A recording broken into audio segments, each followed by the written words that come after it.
Recognize. Get close to that microphone. Go ahead. Thank you, Mr. Chairman, members. My name is Chuck DeVore. I'm with the Texas Public Policy Foundation, here in support of all four measures, but here to testify specifically on two, SB 1585 and SB 2312. We keep hearing with, it seems like an increasing regularity, warnings from our federal government about router systems, for example, throughout America that have been compromised by the People's Republic of China, in some cases simply because they're old equipment, and in other cases because the routers were manufactured in China and have certain systems built into them which make them receptive to being used for espionage purposes. A year ago, then Director of the FBI, Christopher Wray, warned that, quote, "The PRC has made it clear that it considers every sector that makes our society run as fair game in its bid to dominate on the world stage, and that its plan is to land blows against civilian infrastructure to try to induce panic and break America's will to resist." Mr. Chairman, your SB 1585 addresses a modest portion of this strategy in that it focuses on Texas state government acquisition processes, and as a result would somewhat lessen the risk in the state of Texas to attack on our key infrastructure systems by the People's Republic of China. Your bill also, of course, includes independent entities, not named, but I'm presuming entities like ERCOT. There are a few areas, though, in the bill that I think could stand some additional reinforcement. Mr. Chairman, you yourself mentioned in some of your laying out testimony about how China will frequently sell equipment at way below market cost. In this measure, there is an out provision that if you can't acquire other services or equipment at a reasonable price, if it's too costly to go with a domestic or a non-Chinese supplier, there is an out to be able to use a Chinese-sourced equipment. I certainly think that that's a bit of a potential weak spot because, of course, as we've seen around the country, you've seen, for example, cell phone tower equipment being installed at way below market cost because the Chinese were specifically wanting to have those pieces of equipment installed near key U.S. military bases, including strategic ballistic nuclear missile sites, where the cell towers had direct line of sight to those very important facilities for our nuclear deterrent. I think there's also potential ambiguity. I may have read the language incorrectly, but for example, if you have Chinese components that are then assembled and built up in Mexico or in America, can those components be used if they're being sold by a non-Chinese entity? The problem, of course, is that there are some components that, again, are designed to facilitate that device's use on behalf of Chinese military intelligence or other intelligence apparatus. It's a great measure, though. Again, it heads in the right direction. It continues to keep Texas as the leader, as you heard previously from my partner up here, Michael Lucci, who talked about the fact that Texas seems to be the only state that's taking this seriously. I suppose we've come to expect that over the years. It's a great measure that I think could be modestly strengthened. The other measure I think is long overdue, SB 2312. It's important for the members to understand that civil defense planning has long since truly ceased in America. It became a casualty of politics in the late Cold War era, in the late 1960s and early 70s, when people who made the claim that nuclear war was so unthinkable that it could never happen, and if it did happen, it would kill everyone anyway, so why bother planning? Why bother doing any defense against it? Now, no one bothered to tell the former Soviet Union or today's Russian Federation, no one bothered to tell the People's Republic of China that nuclear war can't be won, because both nations continue to pour money into civil defense, especially, of course, for the leadership structures, but even for the general public.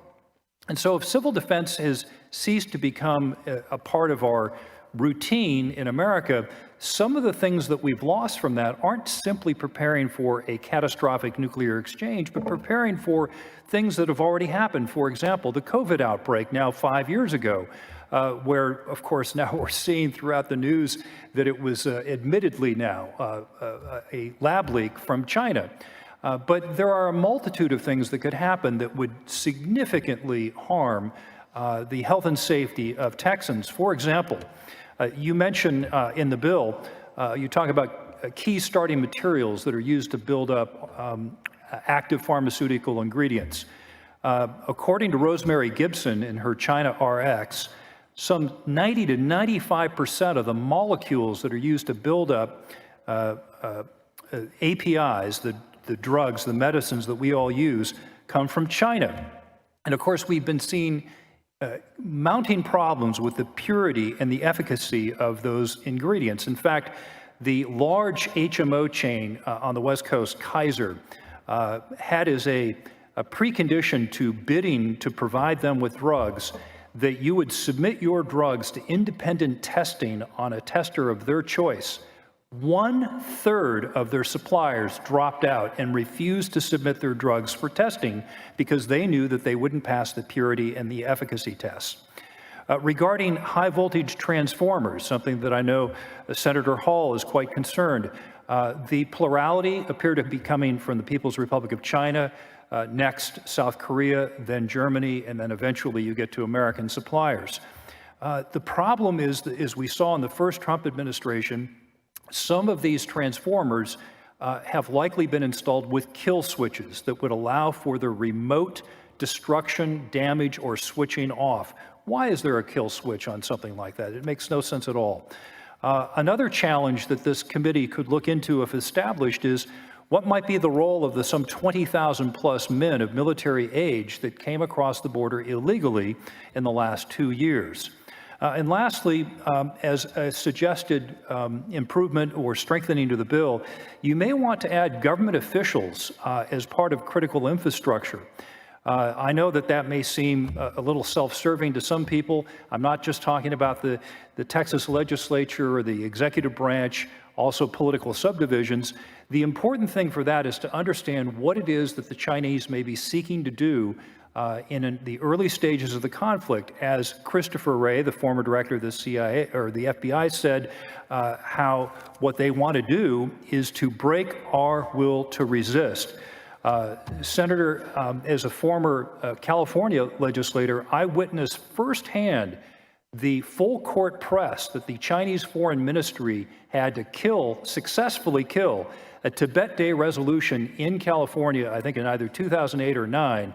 They dispatched their personnel from both the Los Angeles and the San Francisco consulates, who literally walked the halls of the California legislature and successfully killed a bill that only the year before had successfully passed the legislature.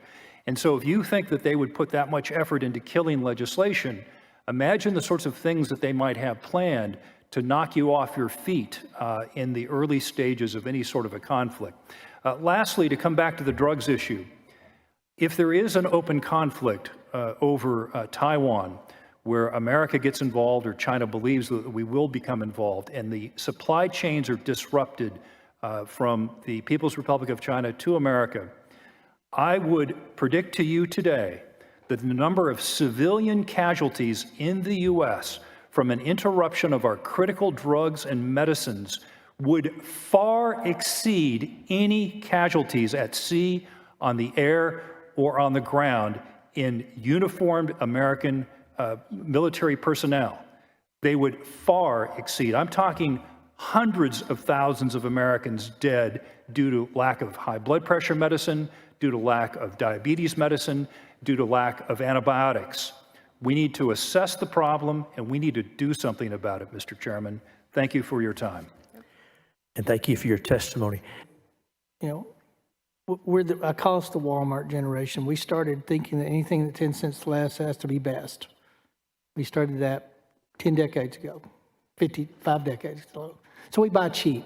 We've always bought cheap, and as was foretold, when you quit buying from American manufacturers, American suppliers for what's cheap, the feel-good factor, there's consequences. So we're here today. The chicken's landed. It's come home. The only way to get out of this predicament is for America to start redoing its own supply chain and stuff. So you can't answer this probably, but do you have any idea where? I mean, I know this current administration and every administration, doesn't matter, DRR goes into the White House and says, we're going to have all these infrastructure initiatives. We're going to rebuild America through the manufacturing ranks that we used to have. One, are we? Two, is it possible? Or three, is that ship done sailed? And I'll remind members, in the water world, the 1,500 power horse pumps, the large pumps that move water, they're all manufactured out of Mumbai today. So we really don't have manufacturing for large-scale infrastructure. And I would venture a guess, it's safe to say, that Israel didn't have the market on exploding chips and phones. Is that a fair statement? Yes, Senator. So to answer your question, there are ways of kind of maneuvering around the price trap problem as you lay out.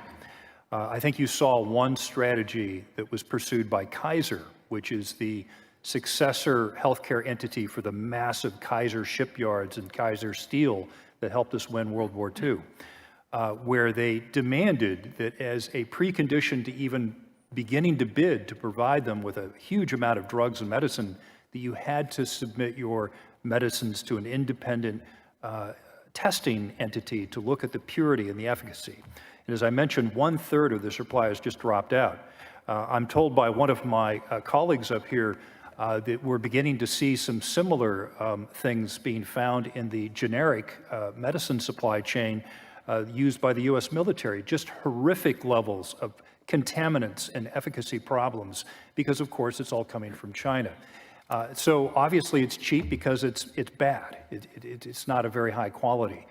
So one of the ways that you can, for example, potentially overcome this is the state may have some bit of control over the drugs that are supplied, for example, under the Medicaid system.